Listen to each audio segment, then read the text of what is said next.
시즌이 시작되기 전에 케인은 이미 떠났고 전문가들의 분석에 따르면 이것은 연령 곡선 때문에 쉽지 않은 시즌이 될 것이라고 보였습니다.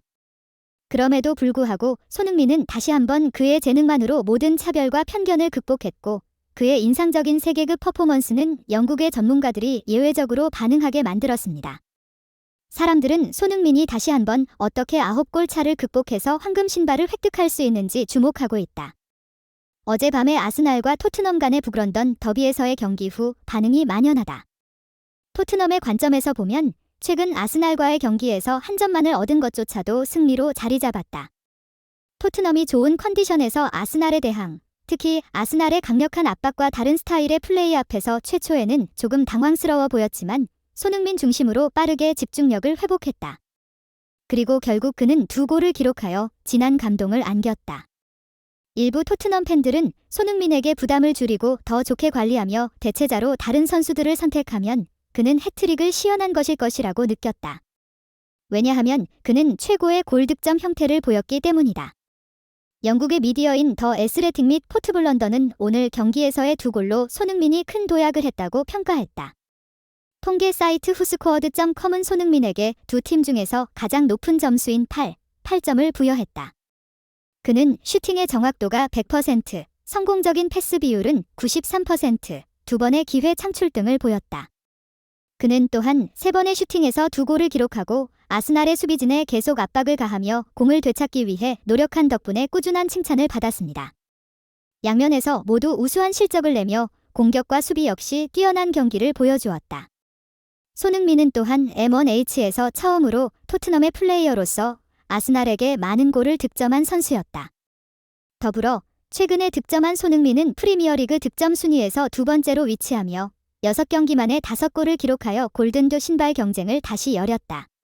스카이 스포츠는 손흥민의 득점 퍼포먼스를 칭찬했으며 특히 최근 3경기에서 5골을 기록한 것은 그가 골 럭키 왕이 될 수 있는 이유 중 하나라고 덧붙였다. 지난 시즌과 이번 시즌 초 손흥민은 포워드 윙으로 출장이 많았으며 팀원들에게 공간을 만들어 주었지만 이제 콘테 감독의 지휘 아래 그는 현재 팀에서 가장 좋은 조합을 찾아내고 손흥민을 센터 포워드로 옮겨 그의 득점 능력을 극대화할 것 같아 보인다. 스카이 스포츠의 주요 전문가이자 리버풀의 전설인 제이미 카라건은 손흥민의 득점 능력을 다른 관점에서 분석할 필요가 있다고 언급했다. 우리 모두 손흥민이 뛰어난 득점 능력을 가진 선수이며 그가 한 번에 여러 골을 넣는 것은 잘 알고 있다. 최근의 퍼포먼스와 토트넘의 플레이를 고려할 때 그가 골 럭키 왕이 될 것은 전혀 놀라운 일이 아니다. 그는 이전에 이미 이 타이틀을 딴 적이 있다. 그러나 우리가 주의해야 할 점은 이번 시즌 토트넘에서 페널티킥으로 득점한 경우가 전혀 없다는 것이다.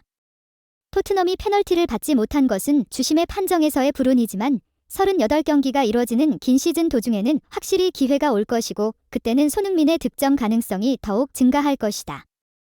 사실 이번 시즌에는 토트넘이 한 번도 페널티를 주지 않았고 이 경기에서도 그들은 주심의 난해한 판단에 희생양이 되어 묵직한 파울을 받았지만 노란 카드만이 주어졌다.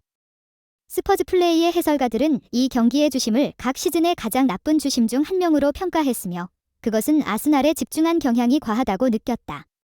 그러나 카라거가 얘기한 것처럼 프리미어리그는 38라운드에 걸친 장기전이며 앞으로 5에서 10회의 페널티 기회가 나타날 것으로 예상된다. 토트넘의 페널티킥을 슛할 사람은 누구가 될 것인지에 대해 많은 미디어가 분석했고 나중에는 메디슨과 손흥민이 그 후보로 보일 것이라고 최종 결론을 내렸다. 포스테코글루 감독의 시즌 전 인터뷰에서 그의 대답을 유추할 수 있을 것인데 그는 케인의 대체자, 특히 페널티킥을 수행할 사람을 찾는 것이 중요하다고 말했다. 손흥민, 메디슨, 리차를리슨은 모두 연습에서 좋은 모습을 보였고 지금은 최고의 후보로 간주되고 있다.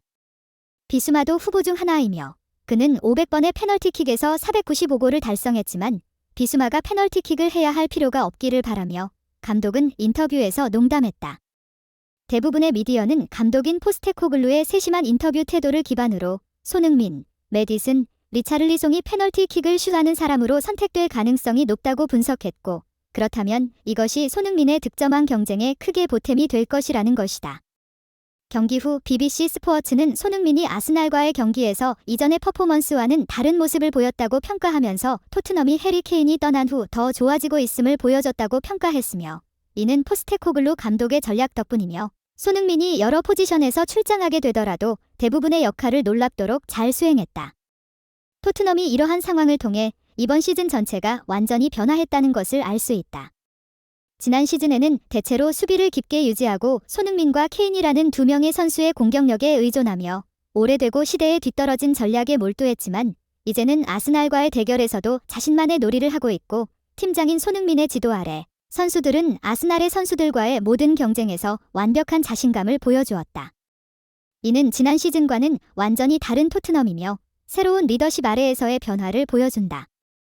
우리는 계속해서 손흥민이 페널티킥을 수행하고 골넣기 경쟁에서 우위를 점하게 될지에 대한 정보를 확인하고 공유할 것이다. 손흥민과 함께 훈련하면 수준이 달라진다라는 말로 시작된 웨일스 축구대표팀의 페이지 감독의 인터뷰에서 그는 토트넘 팀에서 활약하고 있는 신예 공격수 브레넌 존슨에 대한 기대감을 드러내면서 극찬의 말을 아끼지 않았다. 페이지 감독은 지난 10일 한국 시간 기준 영국의 유명 방송사인 BBC를 통해 브레넌 존슨에 관한 그의 생각과 느낌을 솔직하게 전했다. 밝고 빛나는 미래를 앞둔 22살의 브레넌 존슨은 올해 초 노팅엄 포레스트에서 토트넘으로 이적하였고 이후 웨일스 대표팀에서 총 22번의 A매치에 출전하여 이미 2골을 기록하고 있다. 브레넌 존슨은 토트넘에서 다른 팀 멤버들과 함께 하루하루 열심히 훈련하면서 그의 수준을 한 단계 더 끌어올리고 있다라고 페이지 감독은 말하며 이 시즌 프리미어리그에서 성공적인 성적을 내고 있는 토트넘에서 활발하게 활동하고 있는 브레넌 존슨을 칭찬했다. 페이지 감독이 이렇듯 브렌단 존슨의 잠재력을 믿게 된 것은 그가 웨일스 U-21 대표팀에서 활약할 때부터였다. 그는 우리는 브레넌 존슨이 청소년 대표팀에서 활약했던 그 시절부터 그의 잠재력을 확인하고 그가 언젠가는 최고의 레벨로 올라설 수 있을 것이라는 확신을 가지고 있었다. 이제 그가 토트넘에서 최고의 선수들과 함께 플레이하면서 또한 토트넘의 감독 포스테코글루의 엄격한 요구사항을 충족하면서 그의 퀄리티를 유지해 나가고 있다고 말했다. 그리고 페이지 감독은 브레넌 존슨의 또 다른 장점에 대해서도 언급하며 그는 다양한 포지션에서 뛰어난 기량을 보여주고 있다. 그와 팀의 최적의 조합을 찾아가고 있을 뿐만 아니라 윌스 대표팀에서는 공격수로서 센터 포워드뿐 아니라 쥐어로서의 역할도 수행할 수 있을 것이라고 덧붙였다. 현재 웨일스 대표팀에서는 브레넌 존슨이 중추적인 역할을 맡고 있고 유로 2024 예선 D조에서 크로아티아와 머리를 맞대고 본선 진출 경쟁을 치열하게 벌이고 있다. 현재 중간 성적을 정리해보면 윌스 대표팀은 3승 1무 2패의 성적으로 10점을 얻어 2위를 기록하고 있다. 토트넘 팀은 현재 올 시즌 프리미어리그에서 아주 훌륭한 성적을 내고 있다. 총 8승 2무 1패의 성적으로 26점을 획득하여 리그 2위에 올라 있다는 것이다. 그들은 11일에 있을 울버햄튼을 상대로 하는 프리미어리그 12라운드에 참가하기로 하였다. 그리고 브레넌 존슨은 그동안 프리미어리그에서 총 46경기에 참가하면서 8골 4어시스트를 기록하였고 그중 올 시즌 토트넘이 기록한 골들 중 1개는 그의 어시스트로 탄생했다. 특히 브레넌 존슨은 지난달에 열린 크리스탈 팰리스전에서 결승골을 어시스트하여 토트넘 이적 이후 첫 공격 포인트를 기록하였다.